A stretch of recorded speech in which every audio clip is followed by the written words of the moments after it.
Si yo te pregunto a ti qué es el Evangelio, cada uno de ustedes me va a dar una respuesta acerca de lo que cree que es el Evangelio. Y los que han estudiado, muchos de ustedes me van a dar un concepto hasta teológico acerca de qué significa el Evangelio. Como cristianos, muchas veces nosotros pensamos o creemos que tenemos un aspecto o un concepto total acerca de Jesucristo, de quién es Jesús. Cuando yo le pregunto, ¿tú me puedes decir qué es el Evangelio? Muchos me dicen, bueno, pastor, es que Jesús nació obviamente de una virgen, vivió una vida perfecta, murió en la cruz en nuestro lugar, fue levantado entre los muertos y resucitó. Todos los jóvenes, hombres y mujeres de todas las edades, en todos los tiempos, que pongan su fe en Cristo Jesús, se les va a perdonar o se les perdonará sus pecados y que vengan ellos a gozar de la vida eterna. Entonces, por lo tanto, conocemos y decimos que tenemos un concepto de lo que es el Evangelio. ¿Qué es el Evangelio?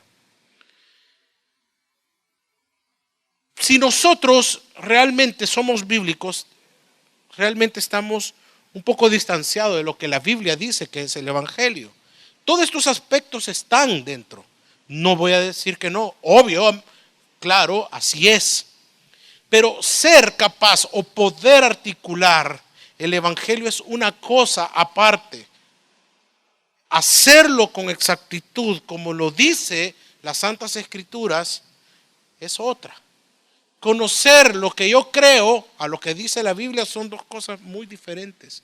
Enseñarla como lo dice la Biblia y vivirla también tal como nos dice la Escritura es otra cosa. Predicarla y llevar a aquel que está perdido, a cautivar su alma, a agarrarle y hacerla presa del Evangelio, también es otra cosa. Son cosas muy diferentes. Y cuando nosotros creemos que el Evangelio solamente es, o suponer que es la vida después de la muerte, la eternidad con el Señor, o un pase para entrar al cielo, entonces lo que hacemos es reducir el Evangelio. Y el Evangelio no solo es eso, jóvenes, es ser completamente lleno de todo el conocimiento bíblico de lo que es acerca o quién es Dios. Y ese tipo de conocimiento y esa sabiduría es porque yo me relaciono con Él, tengo una relación íntima con Él, o sea que voy cada vez más a Él a través de las Escrituras, por medio de la Biblia, a conocer quién es Cristo desde Génesis y llevarme y dejarme ir por toda la Biblia para poder conocer a Dios a través del Hijo en el Antiguo Testamento, conociendo a Dios tal como Él es, la simiente prometida, ir por todo, viajar por cada libro de la Biblia hasta llegar a los evangelios sinópticos, después luego pasar por las cartas de Pablo y así ir hasta llegar hasta el último de los tiempos y ver el evangelio y ver a Cristo. Y ahí la Biblia, cuando nos acercamos, cuando nos compenetramos en su palabra, es donde nos encontramos esa fuente gigante de agua viva. Y ahí donde todo tiene su comienzo, y donde tiene su fluir, donde tiene su perfección, donde está toda la sabiduría. Es por eso que debemos de conocer qué es realmente el Evangelio. Y teniendo ese conocimiento tal, podremos nosotros presentar de una manera clara al que no conoce de Cristo las buenas nuevas de salvación. Pero si ni nosotros conocemos, si nosotros no entendemos lo que implica todo lo que es el Evangelio, entonces nuestra vida va a ser una vida que no va a caminar acorde como dice la Escritura, porque si conocemos el Evangelio, conocemos la Biblia, nuestra vida debe haber una transformación, porque hemos dicho en muchas y reiteradas ocasiones desde acá, de que el Evangelio no solo es aquello que nos salvó, sino que también el Evangelio nos ayuda, nos lleva a cómo vivir mi vida cristiana. Todo eso encierra el Evangelio. Por eso es que cuando las personas te dicen, ¿y ahora qué hago después de esto? Después que me voy a la iglesia y me convertí, ¿y ahora qué sigue? Continuar en el Evangelio, continuar, seguir en el Evangelio. Pablo les decía a los recién convertidos, a los que ya estaban caminando, sigan viviendo en el Evangelio, continúen viviendo para Él. No se cansen de predicárselo. Ahí lo vemos en Efesios como lo vemos en los Gálatas.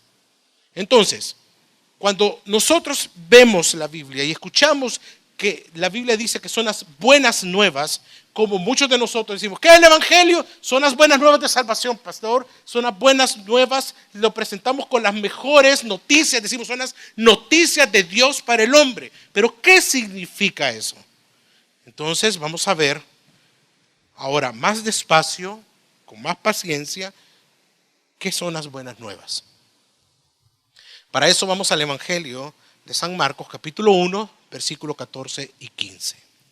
Después que Juan fue puesto en la cárcel, Jesús fue a Galilea proclamando las buenas nuevas de Dios. La hora ha llegado, dijo, el reino de Dios se ha acercado. Arrepentíos y creed en las buenas nuevas. Esto lo dijo nuestro Señor. El reino de Dios se ha acercado. Y luego de eso habla del arrepentimiento y de creer. Y menciona la palabra, las buenas nuevas. Una vez más, si yo te pregunto qué es el Evangelio, todos creo que responderíamos de esa manera, son las buenas nuevas. Creo que esa fuera nuestra definición general, porque así lo menciona el texto que acabamos de leer, las buenas nuevas. Ahora, aún siendo una frase esta muy corta y aún sencilla de decir y de grabarla también y de memorizarla, nosotros vemos que describe el Evangelio.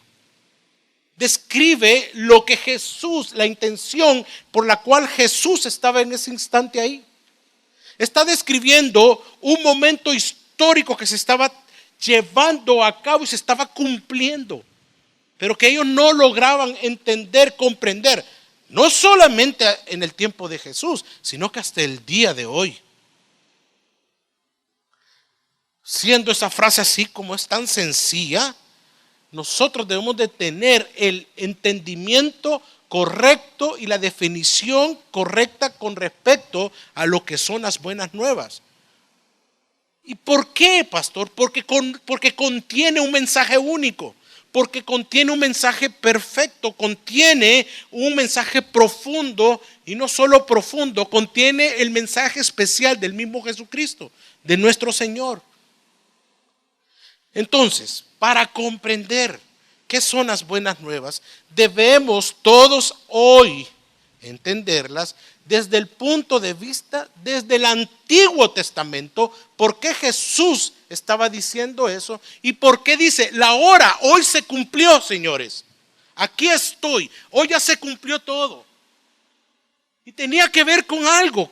Tenía que ver con promesas del Antiguo Testamento. Entonces debemos de comprender, cuando tengas bien el concepto de las buenas nuevas, ahora vas a poder no solamente evangelizar y decirle a los demás qué son las buenas nuevas, sino que vas a tener tú mismo personalmente un concepto diferente ahora del Evangelio y vas a caminar y vas a amarlo y vas a vivir para el Evangelio. Vamos a entenderlo porque Jesús lo menciona. Tenemos acá las buenas nuevas, una palabra que tiene raíces muy antiguas en el Antiguo Testamento. Cuando hablamos de las buenas nuevas, los profetas, ¿los quiénes, jóvenes? Los profetas que estaban en el tiempo del Antiguo Testamento hablaban acerca de un día, fíjense, que ellos daban una noticia. Dios un día, señores, va a traer buenas nuevas a su pueblo. Si nosotros vemos desde Génesis, cuando hemos visto 1 Samuel, 2 de Samuel, Reyes, cuando el hombre hacía lo que quería, caía en pecado, siempre había, Dios guardaba la simiente. ¿Quién iba a venir? Ellos no lo sabían. Nosotros podemos ver una buena nueva, o sea, una gran noticia que Dios venía guardando, venía sosteniendo desde el Antiguo Testamento. Era cerca que Dios iba a enviar un Salvador Iba a traer las buenas nuevas a su pueblo. ¿A quién? Al pueblo de Israel. Entonces vienen los judíos, vienen ellos y se encuentran con Isaías 52:7 que dice así. Cuán hermosos son en los montes los pies de los que traen buenas nuevas. ¿Cómo? Si nosotros estamos en esclavitud. Porque hay algo que nos están diciendo, que cuán hermosos son los montes, los pies de los que traen ¿qué? Las buenas nuevas. Ellos despertaban un interés, una esperanza. Y decían, hey, van a haber buenas nuevas, va a haber salvación para el pueblo. ¿Por qué? ¿Qué es lo que iba a proclamar que traía las buenas nuevas? Sigue. Que proclaman la paz, que traen buenas nuevas, que proclaman la salvación, que dicen a Sión, tu Dios reina. Uy, escuchaban esto y decían, la salvación, hemos sido nosotros esclavos por toda una vida. Aquí nos está dando una promesa. Tu Dios reina, dice.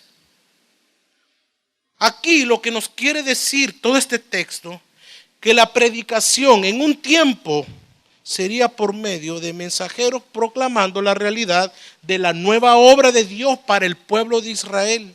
¿Cómo? Era cuando Dios iba a establecer para ellos un rey. Y eso era hermoso para todos ellos, para todo este pueblo. Iba a ser un rey ¿qué? Diferente a todos los que los había gobernado. Por lo tanto, este rey iba a tener un ¿qué? Un reino. Por lo tanto, tiene un reino y esto era considerado una buena noticia para el judío. Al fin. Entonces, ¿qué verdades podemos nosotros lograr ver acá? Primero, podemos ver que hay un énfasis en el reino de Dios. Va a venir un rey. Alguien que iba a proclamar la paz. Que estaba el reino de Dios así junto con la salvación. Hey, es como que vengamos nosotros, y lo voy a decir así, jóvenes. Que nos digan, miren, va a haber un presidente que va a erradicar todo lo que usted ya sabe, lo malo, las pandillas. Se va a presentar este hombre y se va a dar cuenta de que desde que él comience su campaña política, van a comenzar a huir estas personas. Entonces usted viene y hemos vivido por tantos años en toda esta zozobra, en todo lo que estamos viviendo, y de repente viene alguien, comienza usted a ver resultados, y usted dice, ¿será él? O lo llena de esperanza. ¡Ey! Dicen que, no creo, sí, todos dicen lo mismo. No, pero dicen que él va a ser así, que unos se llenan de esperanza, otros de duda. Yo creo que yo me quedaría hasta no ver, no creer. Pero ahora vayamos al hoy de ellos, de estas personas. Si habían estado esclavos toda una vida y les decía, va a venir alguien, una promesa, y estaba siendo dicha por quién, por un profeta, era esperanzador para ellos. Entonces las palabras estas, las buenas nuevas, tenían un gran significado para el judío. Eran las buenas noticias de Dios. Y usa acá ese término, buenas noticias, buenas nuevas. Entonces habla de las buenas noticias que los seres humanos, pero en este caso ellos iban a ser salvos, e iban a entrar en una relación con Dios, pero aún no conocían a través de quién. Pero tú y yo sabemos hoy a través de quién. ¿A través de quién, jóvenes? A través de Jesucristo, a través del Mesías, a través de Cristo. Así es como se utiliza, así como utilizamos el lenguaje del Evangelio ahora en nuestros días. Pero el lenguaje del Evangelio y el versículo de Isaías también nos recuerda que Dios está trabajando hoy, está trabajando siempre. Iba a trabajar, establecer su reinado. Iba a trabajar no solamente establecer el reinado no solo en el mundo. ¿O creen ustedes que solo iba a ser en este mundo? Claro que no. es en todas partes, en todo el universo. El versículo 7 nos dice, y dice el versículo 7 en la última parte, dice que proclaman la salvación, que dicen a Sión, tu Dios reina. No está hablando de una porción de tierra, de una nación. Recordemos que no habían países determinados como hoy lo tenemos. Aquí está El Salvador, aquí Guatemala, aquí está la frontera. No, en el Antiguo Testamento ellos hablaban de naciones. No hablaban de países, sino que hablaban de que tú eres de la nación tal, ellos son de la nación tal. Entonces hablan de una sola nación, de un solo rey. Tu Dios reina no solo en una porción, sino que Él reina ¿dónde? En todo. Entonces era grande la noticia. O sea, mi rey, el que va a venir a salvarme, no solo reina sobre la nación de Israel, sino que reina sobre ¿qué? Sobre todo. Entonces es poderoso, esperémoslo. Es por eso que cuando ven a Jesús entrando en un burrito, y ellos esperaban a ese rey, qué decepción la que se llevan. Dicen, no, hombre, si el rey que nosotros esperamos es el que dice las buenas nuevas. No es. Y con una gran corona, vestido con ropas reales. Pero no fue así. Entonces, cuando nosotros proclamamos el Evangelio, estamos proclamando una gran verdad acerca de que Dios establece su reino, ese rey, ese reinado sobre todo el universo. ¿Qué significa entonces esto? En el Antiguo Testamento, vámonos una vez más a el Antiguo. Las buenas nuevas se iban a manifestar de varias maneras. Primero, Dios salvaba, Dios salva. Es decir, que la esperanza estaba de estos hombres, de esa nación, en que a pesar de la situación en que pudieran ellos pasar, era Dios que nos iba a salvar.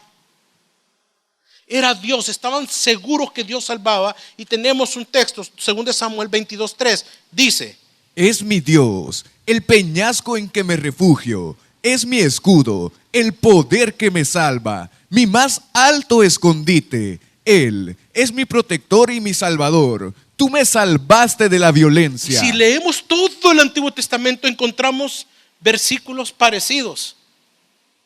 Tú eres el que levanta mi cabeza, tú eres el Dios de mi salvación. Estaban proclamando a alguien que nos iba a salvar.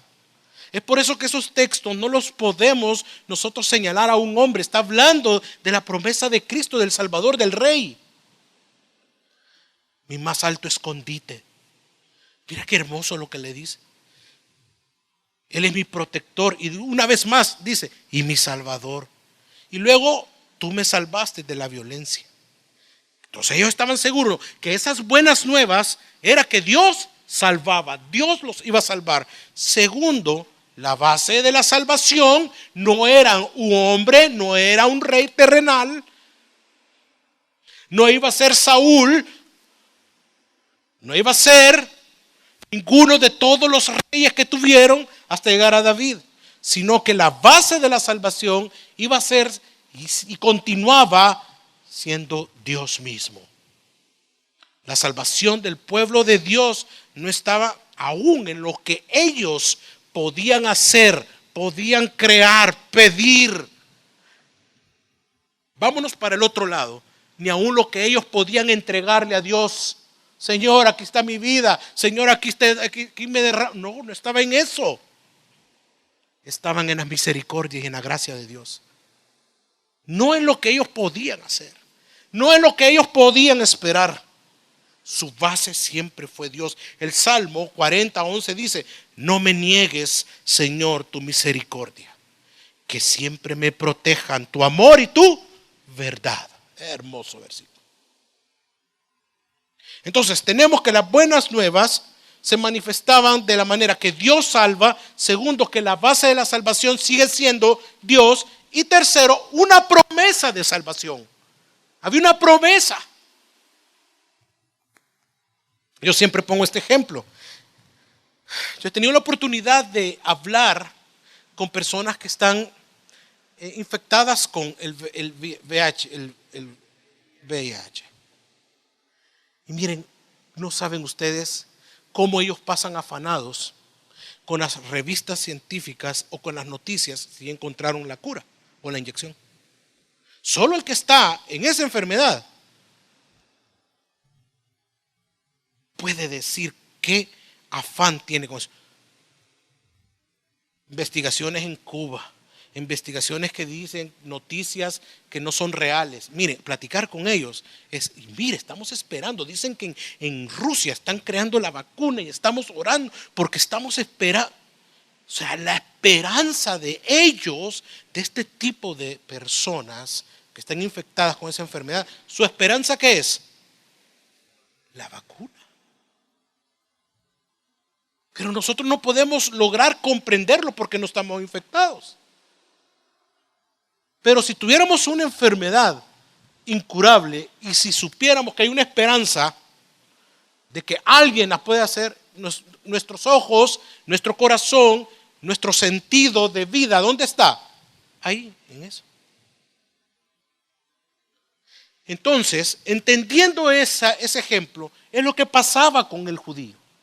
Que había una promesa de salvación. Habían sido esclavos por años, por siglos. Y de repente sale, los van a salvar. Va a haber alguien, un rey que los va a salvar y los va a sacar de ¿dónde está? ¿Quién? Y va a ser como ellos, va a ser como David. Ellos no sabían, ellos cada vez que miraban a un rey creían de que ahí venía su salvación. Pero no iba a ser así. Entonces tenemos que esas buenas nuevas se manifestaban. Dios salva. Segundo, la base de la salvación es Dios. Y una promesa, tercero, de salvación. Con el regreso de los exiliados de Babilonia, la salvación anunciada en el Evangelio de Isaías, en el libro de Isaías, que es todo tan hermoso, dice así en el 53:6. Todos andábamos perdidos, como ovejas. Cada uno seguía su propio camino, pero el Señor hizo recaer sobre él la iniquidad de todos nosotros. ¡Oh, qué tremendo!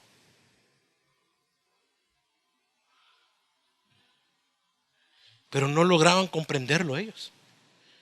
Cada uno seguía su propio camino, pero el Señor hizo caer sobre él la iniquidad de todos nosotros, sobre él.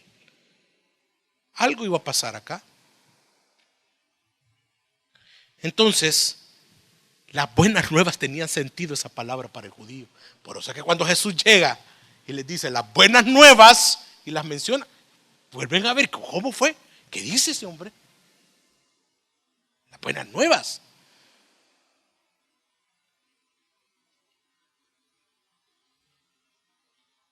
Pero aún así, todo el sufrimiento de esta nación no había terminado. El pueblo de Israel iba a continuar siendo esclavo. Las naciones extranjeras lo iban a seguir oprimiendo. Y muchos de ellas, de estas naciones, habían prometido que se iban a aliar con Israel. Que iban a llegar a ser compañeras o compañeros de culto, como lo dicen Isaías. Si usted lee todo Isaías 60, ahí vemos naciones que hacen esa alusión, como también en el Salmo 96. Pero se da vuelta. No pasa eso, sino que estas naciones siguen oprimiendo y siendo opresoras de esta nación de Israel. Dios mío, ¿cómo estaban? Y así continúa la historia y podemos llegar nosotros a 1945, 1940, 42 y continuamos viendo una persecución. Pero más importante que eso, hay algo que no debemos obviar, que es lo más importante. Y es que ellos continuaban siendo esclavos del pecado. Porque podían ser libres, pero seguir como esclavos del pecado. Ellos continuaban haciendo los sacrificios,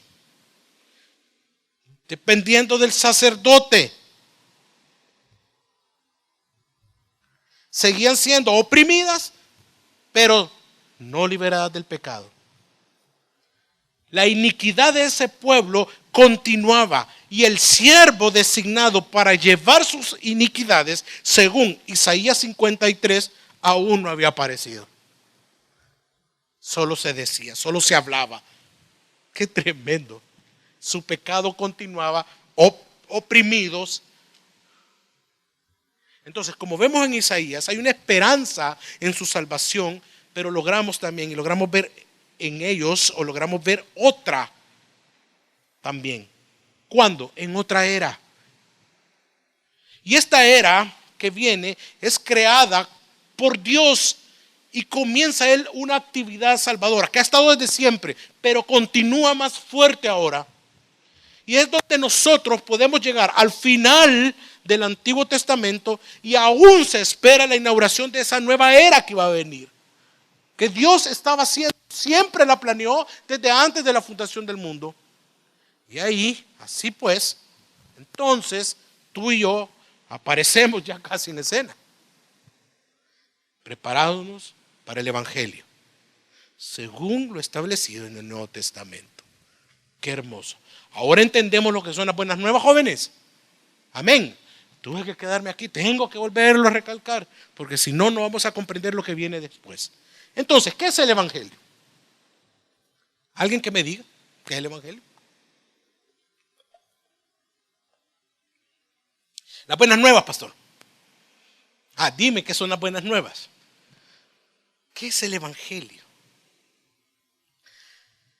Tenemos un concepto teológico. El término evangelio en el Nuevo Testamento viene de la palabra euangelion, euangelion, que significa bueno, alegre, y la raíz quiere decir mensaje o noticia. Literalmente significa las buenas nuevas. Ya lo vimos esto. Ese término viene desde el uso desde el Antiguo Testamento. Okay. Entonces, el evangelio son las buenas nuevas del cumplimiento de las promesas de Dios. ¿Cuáles promesas? Desde el Antiguo Testamento se cumplen ¿en quién, jóvenes? En Cristo. Es el anuncio, es anunciando el Señor, Dios mismo a grito, la intervención de Él, la intervención más grande que Dios puede hacer, y es Él encarnándose.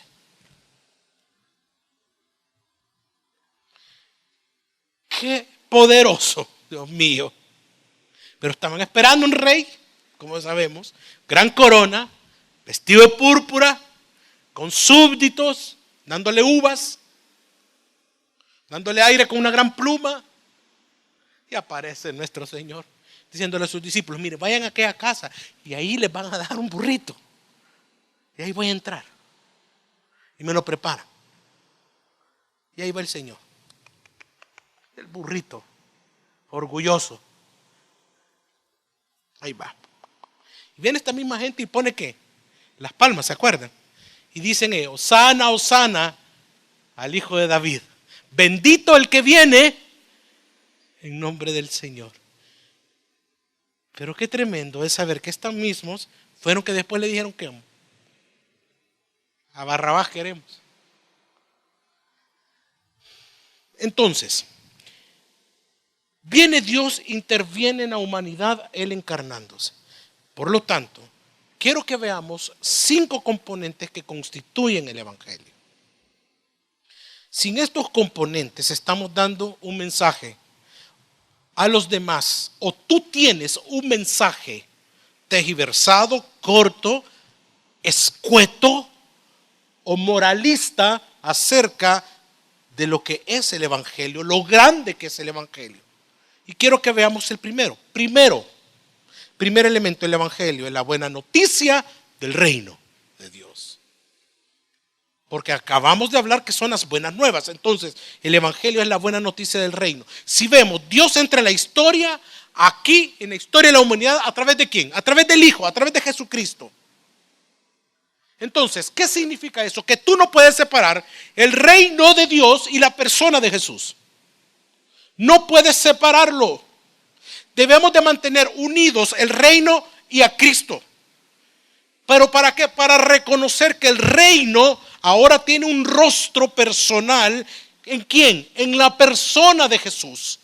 Ya el reino de Dios no es un hombre, no es un rey como que ellos pidieron, o todos los reyes que ellos tuvieron y unos que fueron peores que otros. No, ahora es a través de la persona de Jesucristo.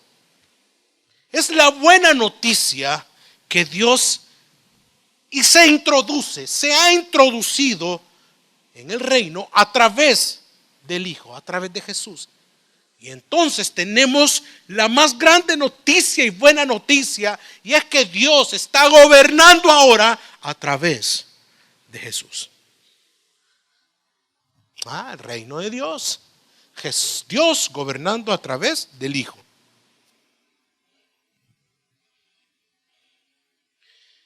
Es por eso que no podemos dar un mensaje escueto del Evangelio. O saber, tener ese mensaje en nosotros, ese concepto pequeño. Dios gobernando a través de Jesús. El Evangelio es la buena noticia del reino. 2.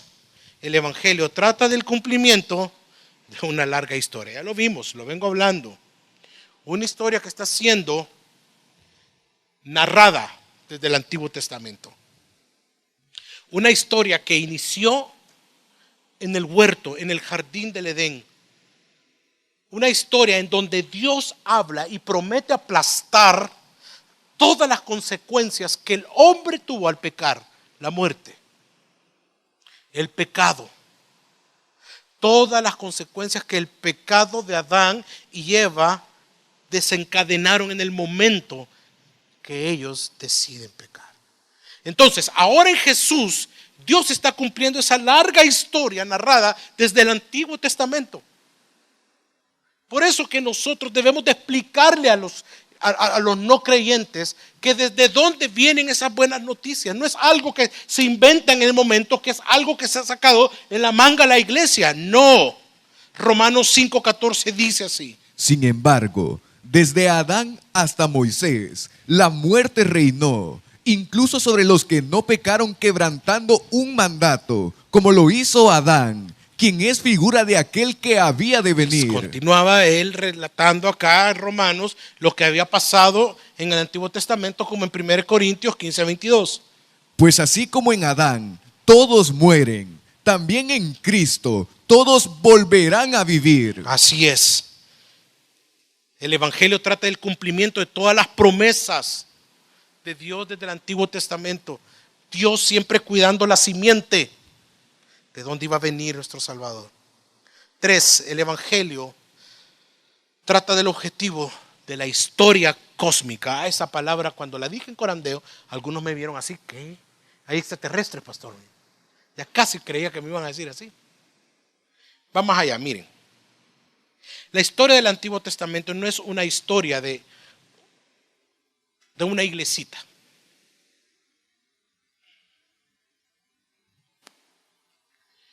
De una iglesita sobre una comunidad o una pequeña comunidad, en este caso como nosotros, etcétera, etcétera, o de una pequeña religión, como algunos lo llaman. Todo esto inicia desde la creación, termina y finaliza con la nueva creación. Por lo tanto, trata del cumplimiento en su totalidad de la historia cósmica y universal del Evangelio, todo cumpliéndose. Porque Dios restaura al hombre cuando Él, ¿cómo se llama? Se reconcilia con el hombre, pero también reconcilia toda la creación. Entonces trata el Evangelio de todo, no solamente es una parte.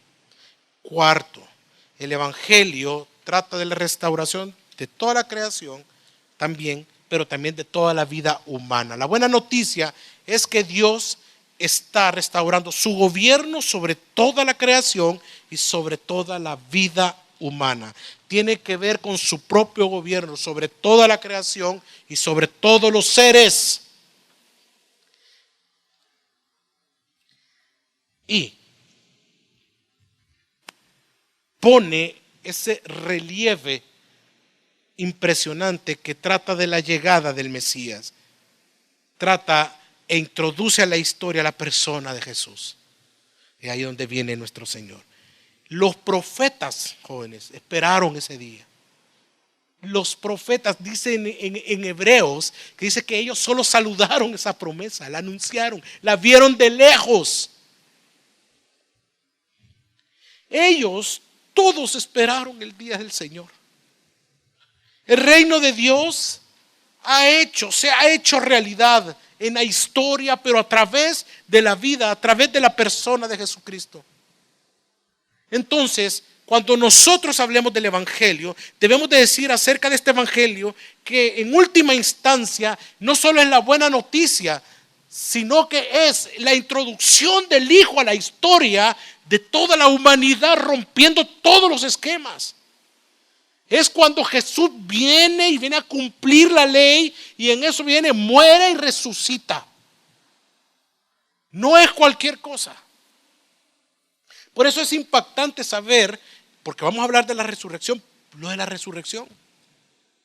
Porque si no dice el versículo, no tuviera sentido nuestra fe. Y eso tiene mucho que ver. La muerte y la resurrección son en ese punto central el eje de toda la historia.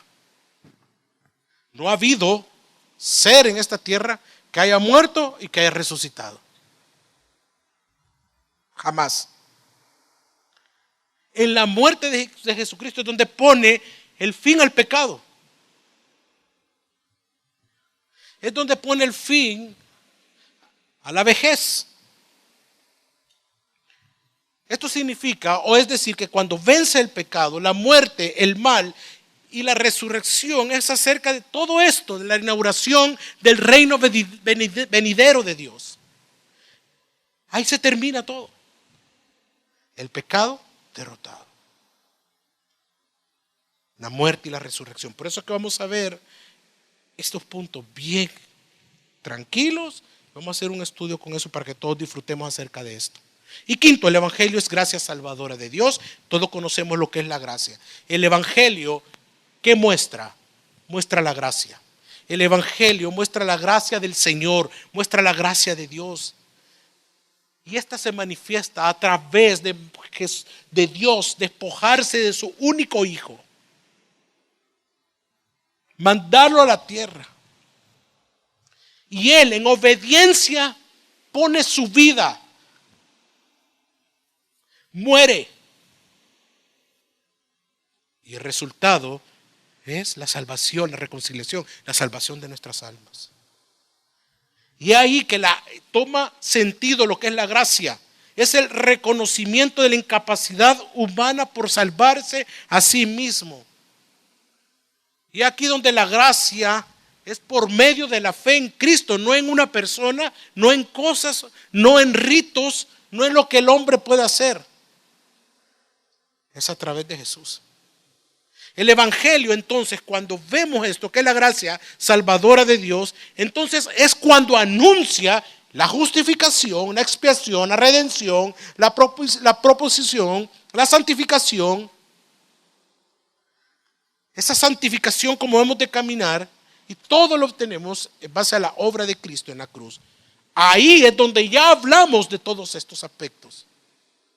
Pero no podemos saltarnos todo lo que hemos visto en las buenas nuevas y llegar de una sola vez a la justificación, a la proposición, a la santificación, a la expiación.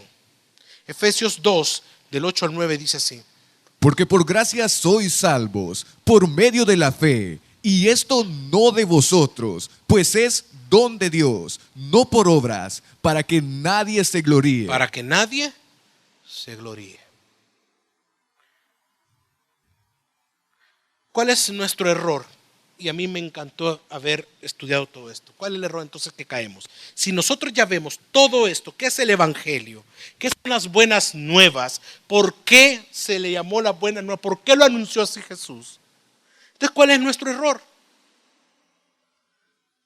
¿En qué caemos? ¿Por qué nos vamos de una sola vez a la justificación? Si es que conocemos todos estos términos, todo lo que pasó en la cruz, todo lo que se anunció. Si es que lo predicamos, si es que lo enseñamos. El error de ahora de la iglesia, de los creyentes, es caer en reducir el evangelio. Caer en lo que se le llama el reduccionismo. Estos 5 elementos que anteriormente mencionamos del evangelio deben ser indispensables para nosotros como cristianos y saber que el evangelio solo es buenas nuevas según el concepto que traemos por ser mal enseñado. No es solo lo que conocemos de las buenas nuevas, porque ya vimos lo que implica anteriormente, porque lo que nos puede llevar es a minimizar, a poner a un lado todo el concepto de lo que es el evangelio bíblico.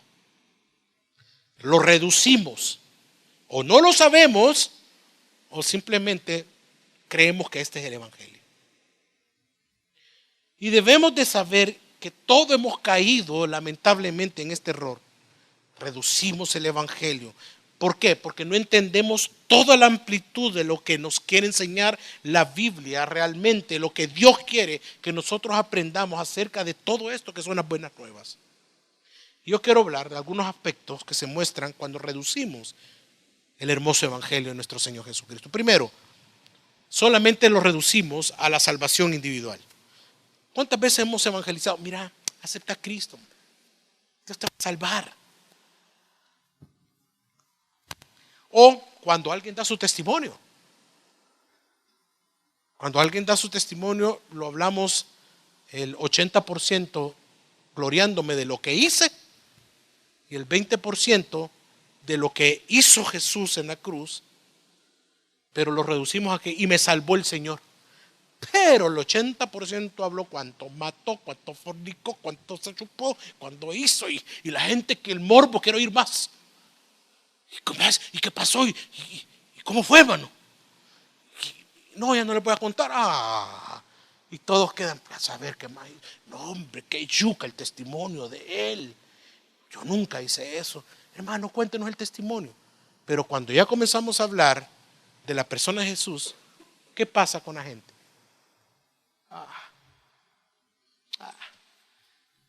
Comienza a caer en una apatía, que no quieren escuchar la obra redentora de Jesucristo, el evangelio, sino que ¿qué quieren oír? Lo malo que hizo la persona. Y más si le pone chile a los tacos, él va.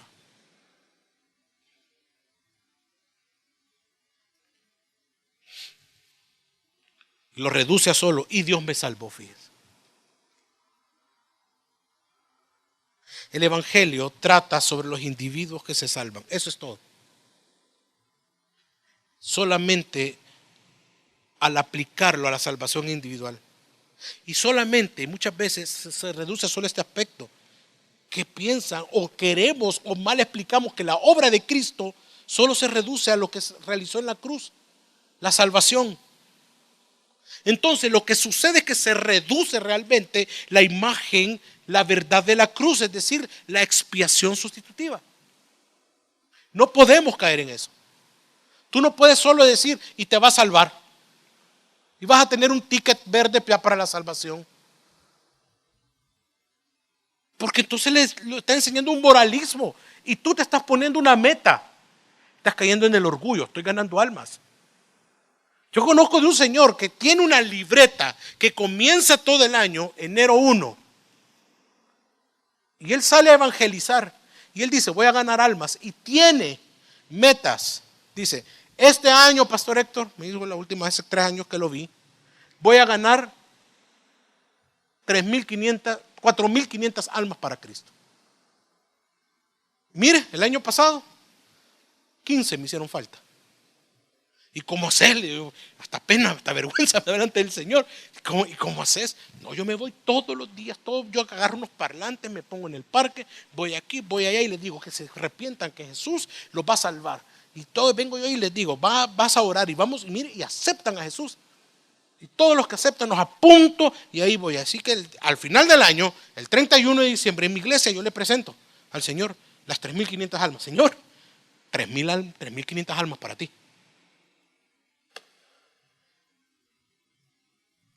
¿Será así? 2, algunas veces ese evangelio se reduce a unos pocos beneficios. Específicamente que somos perdonados y que estamos justificados. Pocos beneficios, el perdón y la justificación. Y si entendemos lo que es el perdón y la justificación, todos hemos comprendido que son dos aspectos maravillosos y beneficios del reino de Dios. Pero reducir el evangelio simplemente al perdón o simplemente a la justificación es reducir el evangelio bíblico. Tercero, se reduce al estado intermedio. ¿Qué significa esto? Yo creo que aquí lo vamos a explicar mejor en el tiempo que vamos a tener. El cielo no es el objetivo final, jóvenes. Hablar de eso es reducir el evangelio. Seremos resucitados en el cuerpo en la nueva tierra, es cierto. Pero a veces escuchamos que el evangelio es acerca de ir o no ir al cielo cuando morimos. Y esto, y reducir así el evangelio es terrible. Porque el evangelio no solo se trata de eso en lo absoluto. Va más allá. Cuarto, el evangelio a veces se reduce a una sola doctrina, a una simple doctrina o una idea más. Para muchos es una idea. ¿Por qué esto? Porque lo que acabo de explicar acerca del testimonio. Se platica o se predica más el 80% de lo que el viejo hombre hizo, se está gloriando en su pasado que en lo que Dios ha hecho, porque el evangelio lo ha reducido porque para él solamente es una idea, más que el mensaje de Dios. Es el poder de traer el reino de Dios a la historia, hermanos. Entonces, por lo tanto, si queremos obtener un entendimiento completo de lo que es la iglesia y su ministerio, tenemos que entender, comprender qué es realmente entonces el evangelio y cómo Dios lo ve, más allá de una simple doctrina o una simple idea. Y es que Dios está rompiendo y rompe la historia a través del Hijo, a través de Jesucristo, y restaura todo su gobierno sobre toda la creación y la vida humana a través de su reino. El reino de Dios se ha acercado. Entonces, para evitar esto, para evitar el reduccionismo, debemos no solo conocer los elementos que acabamos de estudiar, sino además de conocer cómo Jesús, el mismo Jesucristo, predicó el evangelio. ¿Cómo nos enseña el Señor? ¿Cómo predicó el evangelio el Señor Jesús? Lo vamos a ver la próxima semana. Vamos a ver cómo el Señor, bíblicamente, cómo Él predicó las buenas nuevas. Pero entonces, pastor, ¿qué hago para mientras? ¿Qué hago? ¿Qué debemos de hacer? Hermanos, jóvenes, ¿cuántos son salvos acá? Vamos a hablar aquí ya del producto de haber creído el evangelio. Nuestra salvación, el reino de Dios sobre nuestras vidas. Conocer a Jesús. Él rompió la historia de nuestras vidas, el reino de Dios en nosotros. ¿Qué debemos de hacer? Ser agradecidos con Dios porque nos salvó sin merecerlo. Fue por su gracia. Efesios 1:3, bendito el Dios y Padre de nuestro Señor Jesús el Mesías, quien nos bendijo en los cielos con toda bendición espiritual en el Mesías. Cuarto, según nos escogió en Él antes de la fundación del mundo, para que fuéramos ¿qué? Santos y sin mancha delante de Él. El versículo 4 es poderoso. Fíjate lo que dice el 4. Según nos escogió en Él. Ni siquiera habías nacido, ni siquiera habías hecho una obra para ganarte la admiración o la mirada de Dios. Ni tan siquiera sabías si ibas a nacer. Desde antes de todo creado, ya Dios te había escogido. ¿Qué obra hiciste para merecer su misericordia y llamar la atención de Dios? Te pregunto. Nada. Es más, habías pecado contra Él. No hicimos nada, joven. Por lo tanto, conociendo la amplitud del Evangelio, demos gracias. Da gracias. Ya deja de pelear con tus padres porque te traen a la iglesia, porque te llevan al culto, porque te quieren involucrar en algo de la iglesia. Sea agradecido con Dios, sea agradecida con el Señor. Ya deja de pelear con tus pastores, con tus discipuladores. Lo único que queremos, lo único que quiere el Señor, que crezcas en el conocimiento de Él, que no te pierdas, que vivas tu cristianismo en libertad y que sepas quién es Cristo en tu vida, quién es Dios en ti.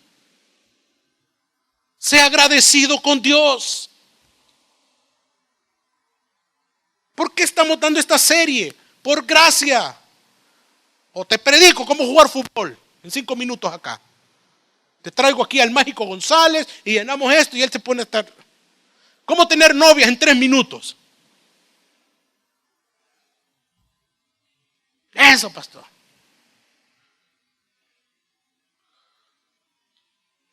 Sopa del Evangelio para el alma. Sea agradecido con el Señor. Dios te está enseñando las verdades de su palabra. Sea agradecido con el Señor, porque tú puedes decir: Señor, antes estaba perdida en mis delitos y pecados, y hoy yo puedo disfrutar de tus riquezas, de ti mismo. Sea agradecido con el Señor, dale gracias. Dale gracias porque te salva por su gracia en tu vida. No hiciste nada, pero aquí estás. Mira. Segundo, ¿qué más debes de hacer? Vive para sus propósitos. Efesios 1:12 dice: a fin de que seamos para alabanza de su gloria, nosotros, los que primeramente esperábamos en el Mesías. este es el más grande de los privilegios que tenemos como cristianos. Este es de los más grandes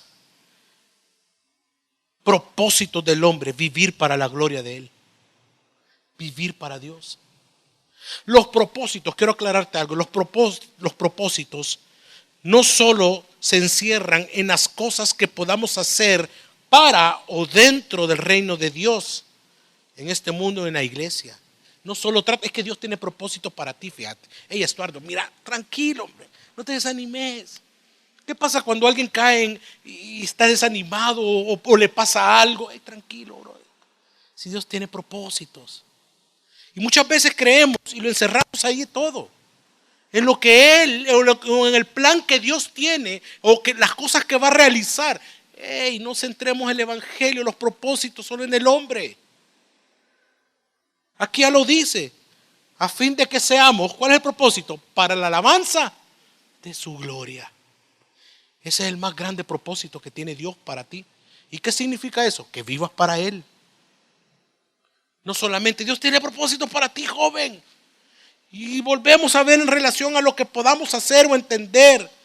Y esta frase, una vez más te lo digo, va más allá. Pues el versículo ya nos dice cuál es el más grande propósito: vivir para la alabanza de su gloria y no para la mía, y no para la tuya, no para tu alabanza, no para tu vanagloria, no para tus propósitos. Consiste en el ser que soy en Cristo, en el reino, más que decir yo hago o Dios hará en mí. Es yo soy un joven que vive para la gloria de Dios, para su alabanza, y que Él sea exaltado en mi vida, en mis decisiones, en mis propósitos, en mis planes, en mi ser. Soy de Él y para Él. Sos para la alabanza de Él. Qué feo cuando viene un hombre y se gloría en una mujer y dice: esa mujer es mía, hago lo que yo quiero, es para mi alabanza. Tú no eres para un hombre, eres y has sido hecha para la alabanza de la gloria de Dios, jovencita. Cuarto, vivir seguros. Uy, esto es grande. En un mundo tan inseguro, en las situaciones espirituales que vivimos inseguras, vivir seguros en Cristo es lo más grande. Y es la seguridad. Efesios 1, 13 y 14, George. En él también vosotros, habiendo oído la palabra de la verdad, el evangelio de vuestra salvación, y habiendo creído en él, fuisteis sellados con el Espíritu Santo prometido, que es arras de nuestra herencia, hasta la redención de la posesión, para alabanza de su gloria. Y vuelve a poner el versículo y vuelve a decir, para la alabanza de su gloria. Porque fuimos llevados a escuchar el evangelio que nos salvó y se nos dio el don de la fe para creer. Fuimos sellados con el Espíritu Santo de la promesa. ¿Qué es esto? ¿Qué es nuestra seguridad? Que somos hijos de Dios, seguridad de nuestra salvación. Y una vez más dice que es para la alabanza de su gloria, pues nuestra salvación está tan segura en Dios que le trae ¿qué? Gloria y alabanza a Él. Jóvenes, vive seguro. Pastor, pero si yo salgo me puede pasar algo. Mira cómo está la situación. Vive seguro. Si algo te va a pasar, estás seguro, tu salvación en Cristo. Tranquilo, vivamos seguros. Si te das cuenta, el versículo es tan espiritual que eso nos debe llevar a nosotros a vivir en este mundo, no temiendo a la muerte, a lo que venga, sino que seguros en Dios, que estamos sellados, las arras de nuestra salvación, el Espíritu de Dios morando en ti. ¿Qué más hay que hacer? Por último, predicarlo, como es el Evangelio, y ahí lo vamos a ir conociendo. Predicarlo, no avergonzarnos de predicarlo. Romanos 1:16 dice, porque no me avergüenzo del Evangelio, porque es poder de Dios para salvación a todo el que cree, al judío primeramente y también al griego. ¿Te avergüenzas de Dios? Quizás todos me digan, no, pastor, yo no me avergüenzo de Dios. Pero cuando tienes la oportunidad de proclamarlo en la universidad, en el trabajo, en el colegio, y no lo haces, y encuentras y comienzas a buscar diversas justificaciones para no hacerlo, o porque no lo hiciste, entonces a eso es que se le llama avergonzarme del Evangelio. No predicarlo, no quererlo comprender, el Evangelio de Cristo. Yo muchas veces, y todos acá, yo no me voy a justificar, me voy a salir de esto, todos estamos acá. ¿Por qué a veces no lo hacemos? Pena. ¿Qué decimos? Que me da pena decirle. Es que yo estaba esperando el bus, pastor. O estaba yo esperando el cafecito, a mí que me gusta tanto el café. Y estaba el barista, todo estaba solo. Y yo ahí con él, un pastor y yo en converso. Y yo, hablarle. Tú en el bus, a la parte, ¿sabes? En la universidad, sentado, o escribiendo materias, el que está atrás que te dice, mira, ¿y qué tal? Y aquí es la cola para escribir materia. Sí, vea, qué calor, vea. Sí. Y hablarle, y queremos hablarle de Cristo. Pero nos da y decimos, pena. Y la pena es la más alta expresión del orgullo. Es la más alta expresión del orgullo del hombre. Así como recibiste gracia, predica de la gracia.